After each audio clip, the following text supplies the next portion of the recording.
The train slid into the station just before midnight, its brakes shrieking against the rails, the sound ricocheting under the enormous arch of steel and glass. The motion slowed until the carriages sighed into stillness, their windows glowing faintly against the black night. When the doors opened, a sharp rush of cold air swept through, carrying with it the smell of iron, coal, and faintly of bread, from some unseen bakery still working through the night. I stepped down onto the platform, suitcase trailing behind me, and at once I felt the weight of the place. The ground beneath my feet was colder, harder than the soft cobblestones of Rome or Paris, as though the stone had absorbed every hurried step, every reunion, every farewell spoken in this hall for generations. The station was alive despite the hour. Announcements crackled overhead in clipped German, their rhythm brisk and commanding, bouncing through the vaulted arches with a clarity that left no room for hesitation. A bell clanged sharply, followed by the arrival of another train, its steel body shrieking as it braked, sparks flying like brief stars. Carriages slid past me, their windows lantern-like, glowing faces inside blurred by reflection, some pressed against the glass with fatigue, others alert and eager. All of them carried forward by the same endless current of motion. I tilted my head back to take in the roof above, a cathedral not of stone, but of steel and glass. Iron ribs arched high, crossing and curving, supporting a ceiling that seemed to stretch as far as the sky itself. Between the panes of glass, I caught faint traces of stars, trembling above the haze of light. The lamps hung low enough to blind, glowing orbs suspended in the dark, their beams casting long shadows across the platform. My own footsteps echoed hollowly as I walked, reverberating as though I was not alone, even when I paused.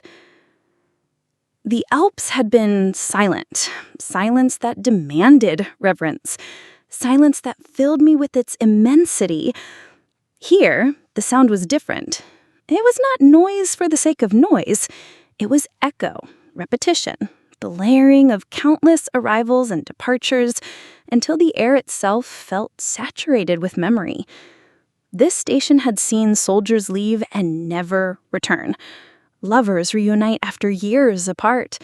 Children stumble sleepily through its halls. Merchants carry goods across borders. Travelers like me caught only in transit.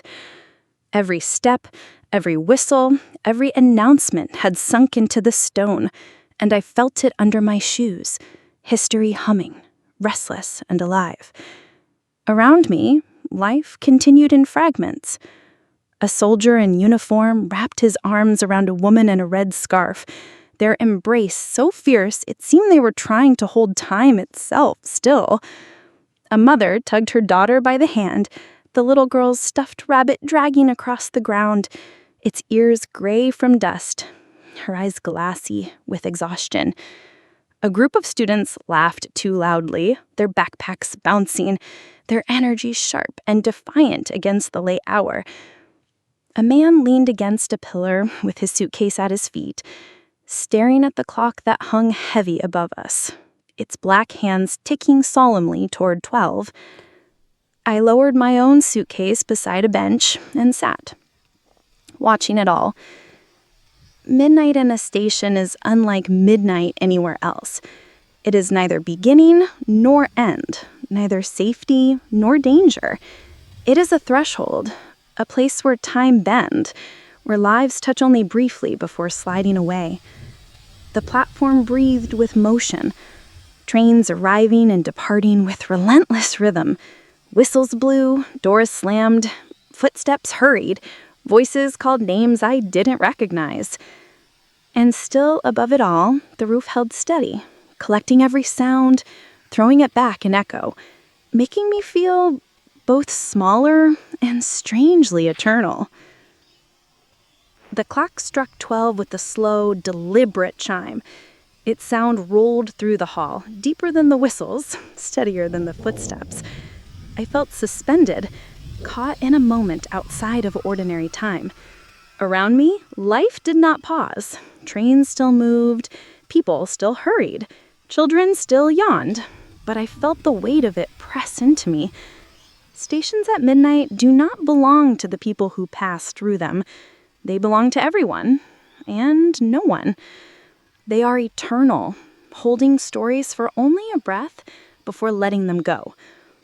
I thought then that this was why I traveled, not for monuments or museums, not for checklists or photographs, but for this, for the communion of strangers, for the fleeting contact of eyes meeting across a platform, for the knowledge that my story brushed against theirs, even if only for a heartbeat.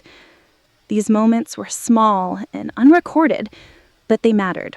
They mattered because they reminded me that the world is larger than my own steps, yet still connected by the simplest of things: movement, waiting, departure. A whistle blew again, shrill and final, and a train slid away into the dark, its tail lights glowing red like fading numbers. Almost immediately another took its place, roaring into the hall. New faces pressed against glass, new stories spilling onto the platform. It was relentless, this rhythm, and yet it comforted me. It told me I was not lost, only passing through. As I rose to collect my suitcase, I thought of where the rails might carry me next. Eastward, perhaps. Toward Poland. Toward Krakow, whose squares I imagined alive even at night, lanterns glowing against centuries-old stone, music weaving through narrow streets. The idea tugged at me, insistent, as though the next chapter had already begun to whisper from beyond the horizon. The train pressed deeper into the mountains, and with every mile, the world outside grew wilder, sharper, more untamed. Valleys opened and closed like pages in a vast book, rivers flashing silver between the folds, bridges arching so high above the torrents below that I held my breath each time we crossed. The light shifted constantly. Sometimes a clear gold that spilled across snow and stone, sometimes veiled by clouds that draped the peaks in gray shawls. No scene lasted for long. Each curve of the tracks revealed another world, and I couldn't look away. Inside the carriage, life unfolded with a strange mixture of routine and awe. A man across the aisle read his newspaper with the deliberate patience of someone who had made this journey many times. He folded each page with precision, as if order itself mattered more than the words. A young couple sat at the end of the row, their heads leaning together, whispering with the intimacy of people who believed the world existed only for them.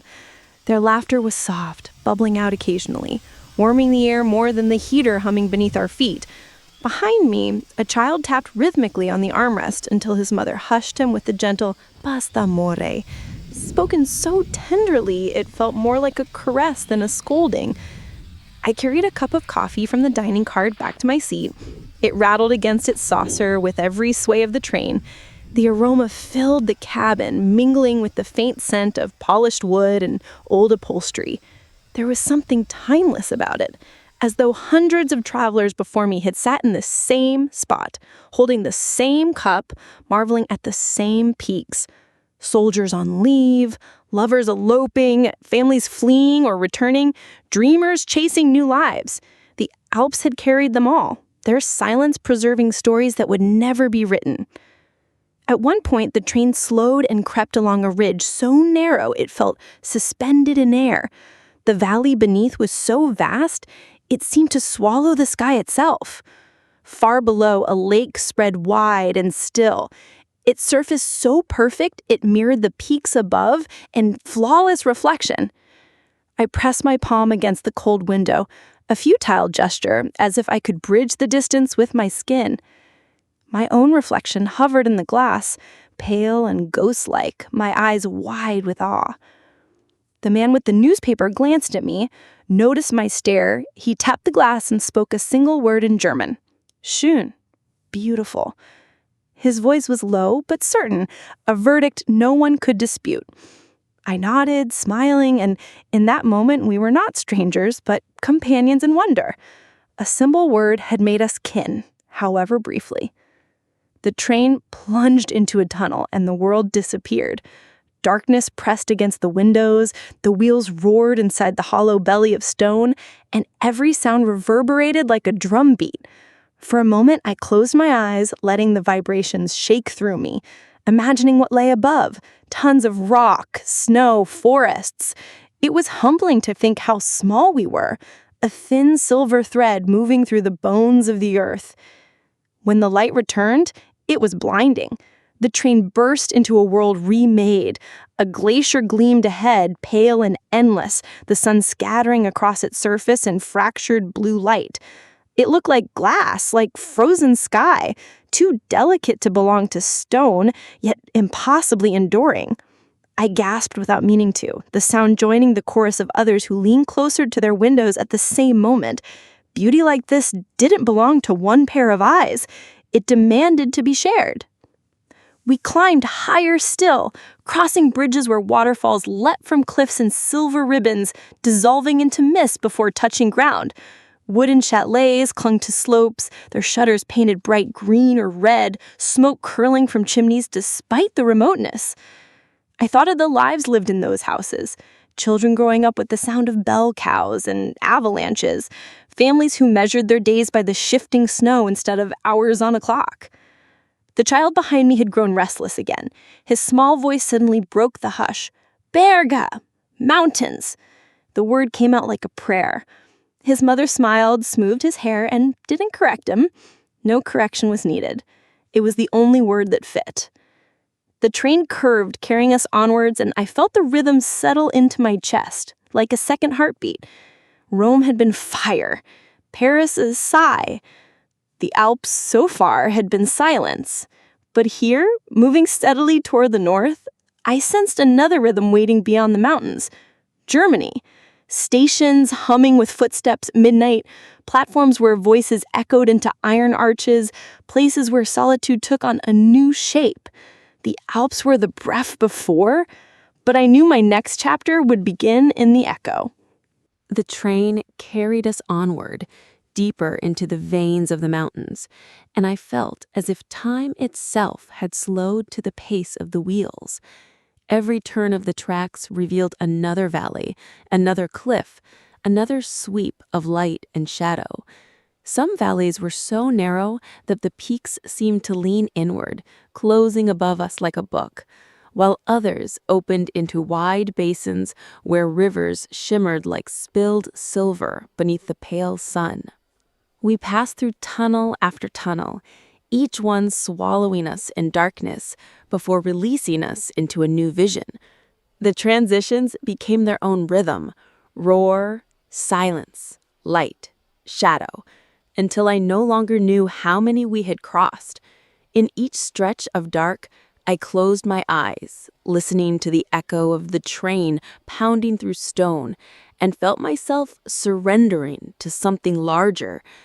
The Alps were teaching me what it meant to let go, to allow beauty to arrive without clutching at it, to let awe exist without naming it. Inside the carriage, the atmosphere had shifted. The chatter that had filled the morning was gone, replaced by a shared hush. Even the young couple, so eager with their whispers earlier, sat quietly now, their fingers still linked, but their gazes turned outward. The man with the newspaper had set it aside entirely, forgotten. The child who had shouted, "Berge!" leaned heavily against his mother, his breath fogging the glass as he drifted into half-sleep, eyelids fluttering, but unwilling to miss too much. It seemed as though the mountains had reached inside the train and wrapped us all in their silence. I pressed my forehead against the window. The glass was cool, grounding, and my reflection wavered against the backdrop of cliffs that looked as if they had stood since the beginning of time. The peaks rose higher now, streaked with snow, their edges so jagged they looked almost unreal, as though painted with deliberate strokes. Waterfalls spilled from impossible heights, vanishing into mist long before they reached the valley floors. For a moment, I thought of Rome's fountains, crafted, human, meant to dazzle. Here, nature created fountains that dwarfed any man-made beauty, fountains that no one had built and no one could stop. A strange clarity seeped into me then. I thought of the burdens I had been carrying, questions about my life at home, the pressure of choices I hadn't yet made, the lingering ache of old disappointments. Each tunnel seemed to take one of those worries and bury it in the mountain, leaving me lighter when we emerged again. It wasn't released by force, but by quiet surrender. The Alps didn't demand. They simply showed me their magnitude, and in their presence, my own troubles shrank into proportion. I scribbled a single word in my notebook: emptying. It felt true, not empty in the sense of loss, but in the sense of being cleared, prepared for something new. Travel had always been about adding, new sights, new experiences, new people, but here it was about subtraction, about stripping away the noise until only stillness remained. The train curved sharply, wheels screeching as it followed the line of a cliff. Below, I saw another valley where a cluster of chalets huddled together, smoke rising thin and fragile into the sky. I imagined the lives within, simple routines against impossible backdrops. Tending cows, baking bread, listening to the same whistle of passing trains day after day. Their lives were rooted in this enormity, and somehow that grounded me too. As the sun tilted toward afternoon, the peaks began to glow with that pale, ethereal light that made them seem less like stone and more like something holy. My chest loosened, my breath steadied, and I realized I was smiling without knowing it. For the first time in weeks, I felt no urgency, no need to write, to rush, to capture. It was enough to sit, to breathe, to let the mountains pour through me. The Alps were not a destination. They were a passage, a threshold between one life and another. And as the train pushed further into their heart, I understood that some passages were more important than any arrival. By late afternoon, the sun had begun to sink, and the mountains changed again. What had been fierce and blinding in the noonday light softened into long shadows and quiet fire. The snow on the highest peaks glowed pale rose, then deepened into gold, then finally into a muted violet, as if the Alps were painting their own farewell to the day. I leaned closer to the window, unwilling to let my eyes stray for even a second. Every turn of the train felt like a curtain pulled back, revealing a new stage of beauty, and I wanted to hold each one until the last. The carriage seemed to sense the shift too. Passengers stirred but did not speak. Even the young couple, so alive with whispers in the morning, sat in silence, watching the light change. The man with the newspaper had abandoned it completely, resting his chin in his hand as he gazed out. The child, too, had gone quiet, his wide eyes drinking in the sight of the peaks as if they were a story told only once in a lifetime. It was as if the mountains themselves had pressed their stillness into us, commanding attention with nothing but presence. We crossed another viaduct, the valley yawning open beneath. The river below had caught the last of the light and turned into a ribbon of molten gold, winding endlessly through the darkening forest. Houses clustered along its banks, their windows glowing warmly now, like fragile lanterns clinging to the earth. I thought of the families inside, cooking meals, setting tables, lighting candles. How strange that their ordinary lives existed against a backdrop so extraordinary. And yet perhaps that was the lesson, that magnificence doesn't erase the simple, it magnifies it. The train slipped into a long tunnel, and for a while everything was dark. The roar of the wheels echoed like a heartbeat inside the mountain. I closed my eyes and felt the weight of stone pressing down, timeless, indifferent. When we burst out again, dusk had deepened. The peaks were now only silhouettes, black cutouts against the fading violet of the sky. Stars had begun to appear, scattered and trembling, fragile above the immensity of rock. Lamps flickered on in the carriage, casting soft golden halos across the seats.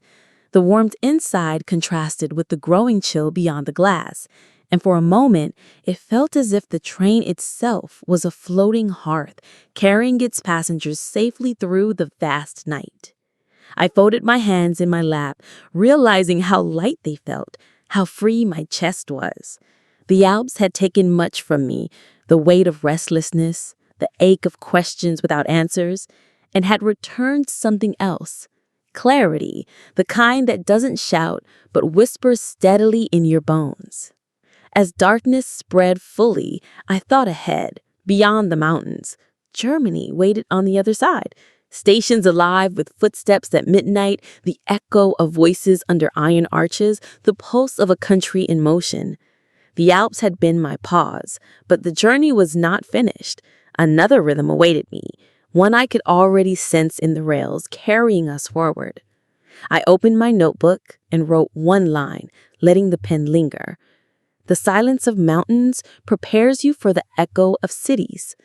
The words felt true, even if they were not enough. Then I closed the book, letting the sound of the wheels finish the thought. Outside, the last traces of sunlight surrendered to night, and the Alps faded into shadow. I whispered a quiet thank you into the glass, unsure if it was for the peaks, for the journey, or for myself. Maybe for all of it. And then, as the train pressed forward, I felt it, the pull of what lay beyond. Kraków, its squares alive even at night, lanterns glowing against ancient stone, voices rising into the dark. The thoughts stirred inside me insistent, as though the next chapter was already calling. Night descended fully, and with it the Alps disappeared into shadow. Where in daylight they had stood sharp and unyielding, now they dissolved into the dark, their presence felt rather than seen. The window showed only fragments, a faint reflection of my own face, the glow of lamps strung along distant valleys, the occasional flash of a river catching the last scraps of moonlight. The train pressed on, its wheels steady, its rhythm hypnotic, like a lullaby sung in iron. Inside the carriage, the lamps glowed warmly, creating small islands of light in the long corridor. People had settled into the rituals of night. The young couple drew a blanket over their laps, their laughter softened into whispers too low to catch. The man with the newspaper had surrendered entirely, his head bowed, mouth slightly open in sleep. The child behind me leaned against his mother's shoulder, clutching his stuffed rabbit tightly, his eyes heavy but still half open, as though even in dreams he didn't want to miss the ride. I stayed awake. Something about this night felt too precious to close my eyes against. There was a safety here, a cocooning comfort in the gentle sway of the train, and yet there was also a loneliness that tugged at me. Midnight had a way of stripping away pretense. Without the distraction of daylight or the hum of conversation, all that remained were thoughts and the steady voice of the rails. I opened my notebook and let the pen hover above the page, but words didn't come. What could I write that wouldn't feel small compared to what I had lived today? The Alps weren't a story to capture. They were an experience to be carried. So instead I sketched rough outlines of peaks, the sweep of valleys, a lone lamp on a station platform we had passed earlier, snow falling in its glow. The lines were clumsy, my hand untrained, but somehow they felt more honest than words. The train slowed briefly at a tiny station. I pressed my forehead against the glass, peering out at the solitary platform. A single lamp burned overhead, snow drifting lazily around it. No one waited, no one boarded. For a heartbeat, the scene looked eternal, a frozen painting of stillness caught between departures. Then the whistle blew, the wheels clanked back into rhythm, and the station slipped away into darkness. I leaned back, letting the motion cradle me. My thoughts wandered, back to Rome's fire, to Paris's whispers, to the silence of the Alps that had stripped me of old weights. And forward, too, to what waited ahead. Germany. Stations at midnight, platforms alive with footsteps, voices echoing beneath vast iron arches. It felt close now, humming beneath the surface of the night, ready to break into my journey.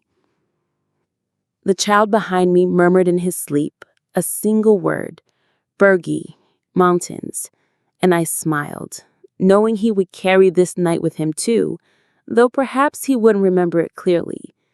That was the gift of travel. Even what you forget still shapes you.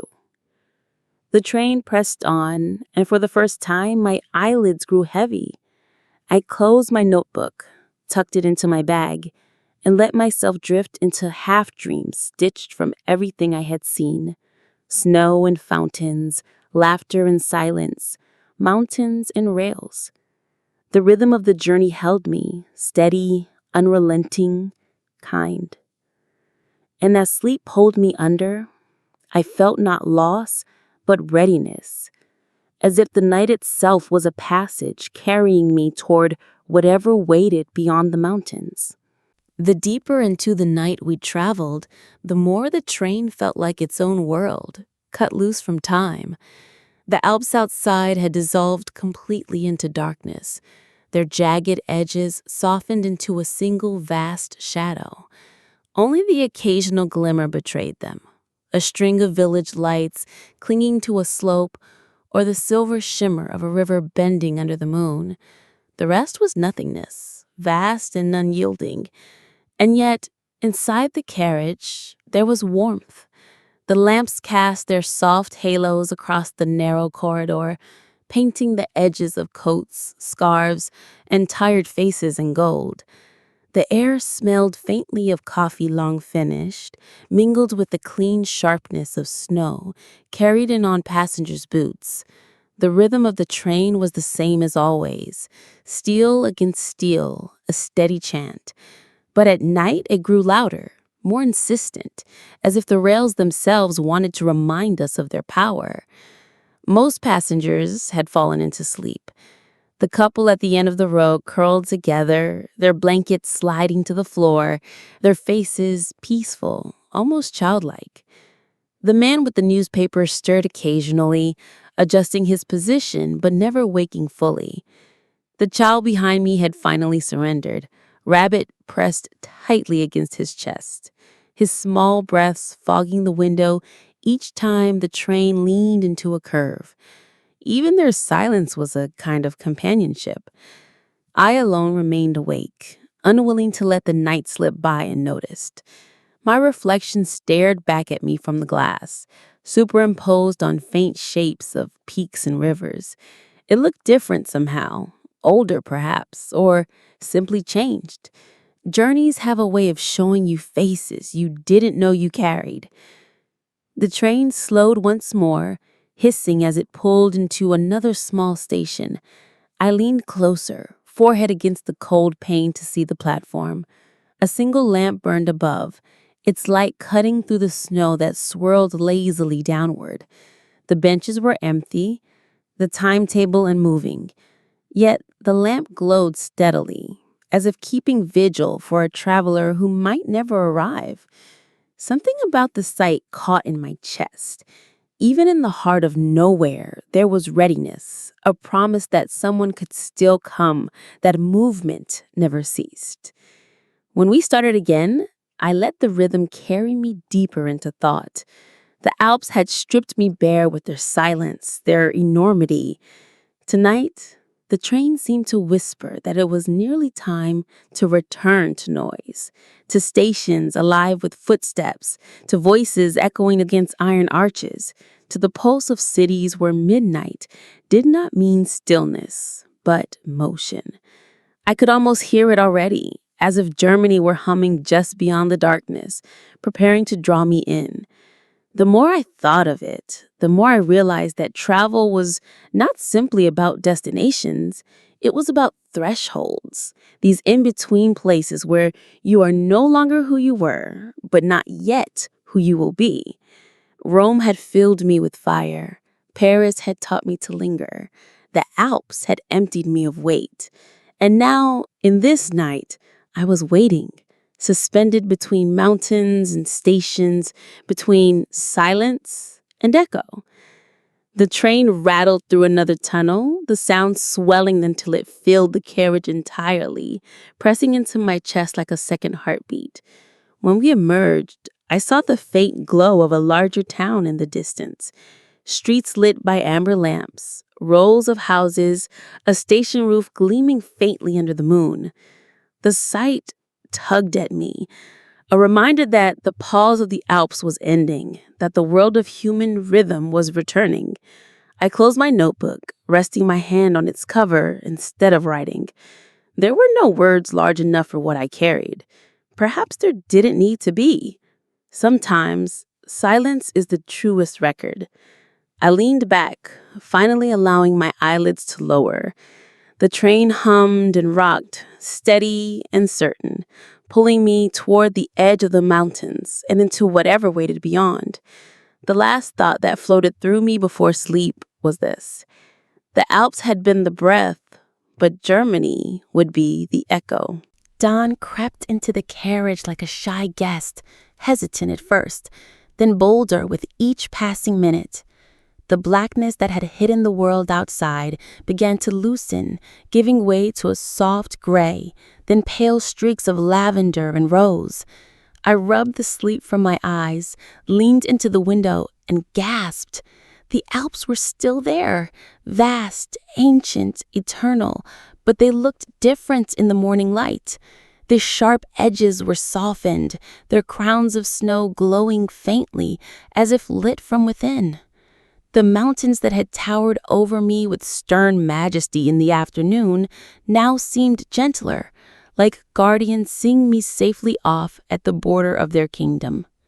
The carriage stirred slowly, as if waking with the land itself. The young couple shifted under their blanket, stretching and yawning before dissolving into soft laughter, their faces flushed with the warmth of sleep.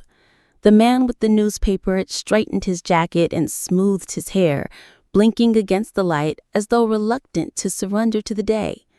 Even the child behind me stirred, Rabbit still clutched tightly, his small face pressed to the glass, flogging it anew as he whispered, "Burge," in a voice heavy with dreams. Outside, the valleys revealed themselves once more. Rivers gleamed silver in the rising light. Forests dripped with dew and meadows open wide, dotted with clusters of chalets whose chimneys exhaled the first smoke of morning. A church bell rang faintly in one village, its sound carried across the valley with a clarity that made me shiver. It felt like a benediction, a final blessing from the mountains before we left them behind. The train crossed another bridge, and below lay a lake as still as glass. Its surface reflected the peaks and the sky so perfectly that it seemed the earth had doubled itself, one world resting on top of another. The sight took my breath away. I pressed my hands against the window, leaving a faint print, as if I could somehow hold the image steady, make it last longer. The water sparkled, and I thought of all the reflections I had carried: Rome's fountains, Paris's Seine, now this alpine mirror. Each one had shown me something different, not just about the world, but about myself. The passengers grew livelier as the light strengthened. A man further down the carriage struck up a quiet conversation with his neighbor, their voices rising and falling like the rhythm of the train. The couple unpacked bread and cheese from their bag, sharing it between them, offering a piece to the child behind me, who accepted with wide eyes and a shy smile. For a moment, the carriage felt less like a vessel of strangers and more like a small community, bound by the road we shared. I thought of how travel had carried me through so many forms of belonging: the chaotic embrace of Rome, the patient whispers of Paris, the profound silence of the Alps. And now, as we approached the edge of the mountains, I could feel another rhythm waiting. Not silence, not stillness, but echo. Germany was ahead, and with its stations alive at midnight, platforms humming with footsteps and the fleeting touch of lives intersecting for only moments. As the train dipped into another tunnel, I felt a pang of sadness. I didn't want to leave the mountains behind. They had stripped me bare, taken the noise from my chest, returned me to stillness. But perhaps that was their gift, not to keep me, but to prepare me. When we emerged back into daylight, the peaks were already farther away, their crowns fading into the horizon, their silence lingering only in my memory. I smiled faintly, resting my head against the glass. The sun rose fully, flooding the valleys with light, and I whispered a quiet thank you to the mountains, to the journey, and to the pause they had given me. By mid-morning, the train felt fully awake. The hush of dawn had lifted, replaced by the murmur of voices, the shuffle of bags being rearranged, the clink of cups and cutlery from the dining car. The lamps inside the carriage had been dimmed, leaving the sunlight to pour freely through the wide windows. It was a softer light now, golden and forgiving, spreading warmth across tired faces and catching on the glass until even our reflections seemed brighter, less weary. The couple across from me had unpacked their breakfast. Thick slices of bread, wedges of cheese, apples that gleamed with dew. They shared everything between them, laughing when crumbs scattered across their laps. The man with the newspaper had resumed his ritual, but this time his eyes left the pages more often, drawn outside to the shifting world. The child, more awake than ever, pointed at everything with breathless excitement. Cows grazing in pastures, bridges spanning impossible heights, clusters of chalets tucked against hillsides. His mother followed his finger with patience, her voice gentle as she answered his endless "Warum, warum," meaning why, why. Each question seemed to build a bridge between them and the mountains outside, a private dialogue of wonder. I rose briefly and walked to the dining car. It was busier now, full of passengers taking coffee, tea, or pastries. The air smelled of butter, sugar, and something faintly savory, perhaps ham warming in sandwiches. A group of students sat at a table, their conversation loud and animated, hands flying as they gestured. An older couple sat quietly opposite each other, their silence companionable, their eyes fixed out the window as if in prayer. I ordered another coffee, stronger this time, and carried it back carefully, watching the dark liquid ripple with every sway of the train. Back in my seat, I sipped slowly, letting the warmth spread through me. I listened without intruding, fragments of stories caught between stations. A woman traveling to Zurich after visiting her daughter in Milan. A man describing his years working on construction in Austria. His accent thick, but his eyes kind. Another passenger, a student from Vienna, spoke about his dreams of becoming a painter, how he wanted to capture the exact way the morning light hit the peaks. Their words wove together into something more than conversation. They became proof that travel binds strangers, that for a few hours, lives overlap like threads in a fabric none of us could see fully. Outside, the scenery remained inexhaustible. The train passed through valleys where rivers gleamed like liquid glass, then climbed ridges where the forest thinned into meadows blooming with wildflowers. Waterfalls tumbled down sheer cliffs, their spray catching the sun in arcs of rainbow. Sometimes the peaks loomed so close, I felt I could reach out and touch them. Other times, they faded into the distance, softened by haze. reminding me how vast the world could feel when you couldn't see its edges. At one curve, the tracks carried us across a viaduct, suspended dizzyingly high. I leaned close to the glass, my stomach tightening as I looked down at the gorge below. A river white and wild, tearing itself against rocks, its roar audible even through the sealed windows. Gasps filled the carriage, followed by laughter as passengers exchanged wide-eyed looks. Even the man with a newspaper chuckled softly, folding it away for good this time.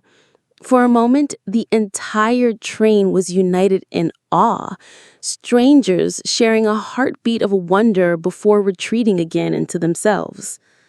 I thought then of how travel was less about places than about these shared instants. A gasp, a laugh, a question whispered into the air. Rome demanded my voice, Paris asked me to linger, the Alps so far had required my silence. But the train, this community of strangers, had given me something else, a reminder that even when we journey alone, we are never truly solitary.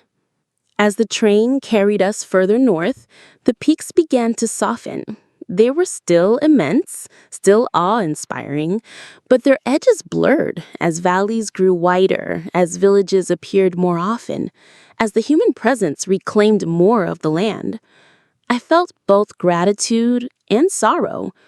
Gratitude for the stillness the Alps had pressed into me, sorrow because I knew soon they would be behind me, existing only in memory. I set down my cup, closed my eyes for a moment, and simply breathed. The train hummed steadily, the passengers murmured around me, and outside the mountains still stretched on, refusing to let go too quickly. It was enough, more than enough. By afternoon, the train had begun to glide more gently, as though it too knew that the highest peaks were behind us. The world outside was still carved by mountains, but they no longer pressed so close, no longer towered like guardians at every turn. Valleys stretched wider now, rivers meandered more lazily, and towns appeared more often, their clusters of rooftops spreading like quilts across the land. The Alps were still with me, yes, but they were loosening their hold, fading into silhouettes on the horizon. The shift was subtle at first. A road cutting across a hillside, the steady pattern of fields divided by fences, more frequent clusters of homes with their gardens neat and orderly. The air itself seemed lighter somehow, less bracing, as if civilization had reclaimed this stretch of land. I pressed my palm against the window, reluctant to admit it. The wild immensity was giving way to human rhythm again. And yet I felt no disappointment. The mountains had done their work. They had hollowed out space in me, emptied me of noise, and now they were handing me forward, saying, "You are ready." Inside the carriage, passengers stirred differently too. The stillness of morning awe had been replaced by motion. Bags shifted down from racks, tickets checked again, jackets pulled tighter in anticipation of arrival. The young couple folded their blanket, their excitement spilling into plans for the evening. The man with the newspaper stood, stretched, and polished his glasses as though preparing to re-enter the ordinary world. The child had grown restless, bouncing in his seat, pressing his rabbit to the glass and declaring each town we passed to be ours, his mother laughing softly at his determination. I sipped the last of my coffee, lukewarm by now, and let the rhythm of the train steady me. Out the window, the landscape was dotted with steeples and clock towers, their bells ringing faintly across valleys. Smoke curled from chimneys, drifting lazily into the pale blue sky. I imagined kitchens full of bread and soup, children spilling through doors after school, families gathering at tables that had stood in the same spot for generations. The sight filled me with an ache both sweet and heavy, the longing for rootedness, the gratitude for movement. As the train curved along another ridge, I glimpsed a larger town below. Streets lit by amber lamps stretched outward like veins, cars crawling along them, their headlights glowing faintly even in daylight. A station roof gleamed in the distance, its iron ribs shining against the sky. The sight stirred something inside me. Anticipation. I knew Germany was close now, close enough that its rhythm was already humming beneath my feet. The Alps were releasing me into another chapter, one of echo instead of silence. I opened my notebook, but instead of filling the page with words, I wrote a single line across the top. The pause is ending. It was not sad, not heavy, just true. The pause had been necessary, a space carved for clarity. And now, as the tracks carried me steadily forward, I felt the first stirrings of readiness to be among voices again, to hear footsteps echo against iron, to feel the heartbeat of a station at midnight. The train plunged into a tunnel, and when it emerged, the peaks behind us were smaller, their snow caps glimmering faintly like fading crowns. Ahead, the land widened, stretched, invited. I leaned back in my seat, closed my notebook, and smiled. The Alps had been my breath. Germany would be my echo. And somewhere beyond, I could already sense another square, another night, another rhythm waiting. In Kraków. By evening, the train had left behind the last jagged walls of stone. The Alps no longer pressed against the windows with their sheer presence. Instead, they lingered in the distance like pale memories, their snowy crowns dissolving slowly into dusk. What unfolded before me was a gentler, more human landscape. Broad valleys spread wide, fields lined with fences, roads lit by headlights that threaded across the darkening earth like restless veins. The silence of the mountains had loosened its grip, and in its place came a steady, rising hum, the rhythm of human life. Inside the carriage, the light shifted with the hour. Lamps glowed warmly, honey-colored halos that blurred the edges of tired faces and gave the scene an intimacy that daytime never allowed. Passengers grew quieter, their movements more deliberate. The young couple, who had carried their excitement like a flame since morning, leaned over a map spread across their knees. Their fingers traced routes, their heads bent close, their laughter hushed but still alive, like an ember refusing to die. The man with the newspaper folded it carefully one final time, polished his glasses, and slipped them into his pocket. The ritual was complete, a quiet acknowledgement that the day had given him enough. Behind me, the child who had whispered, "Birge!" again and again, now sang softly to his rabbit. A tuneless melody repeated without end, a private charm to guard him against the unknown of arrival. The world beyond the glass shifted as constantly as the wheels beneath us. Villages gave way to towns, towns to cities.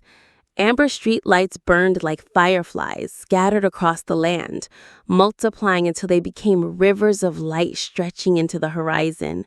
Cars streamed along highways in twin lines of brightness, converging and parting like currents in a sea.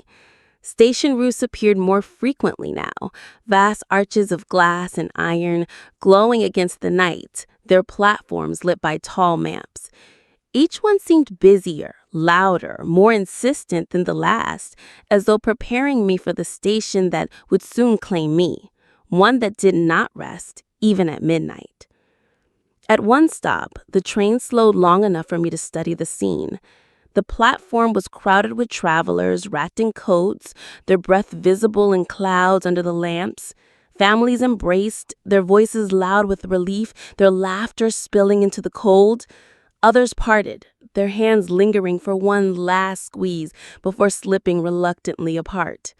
Strangers hurried with rolling suitcases, their steps urgent, their gazes fixed forward. Above them all, the lamps cast long shadows that stretched across the tiles, pulling the moment thin and making it both fleeting and internal. I pressed my hand against the window and felt the ache of envy for those who were arriving, for those who were greeted by arms waiting only for them. Yet I also felt belonging because all of us were tethered by the same thing: movement. We were fragments of a great rhythm that carried us all forward, no matter where we began or ended. When the whistle blew and the train pulled away again, I leaned back and let the glow of the city unfold.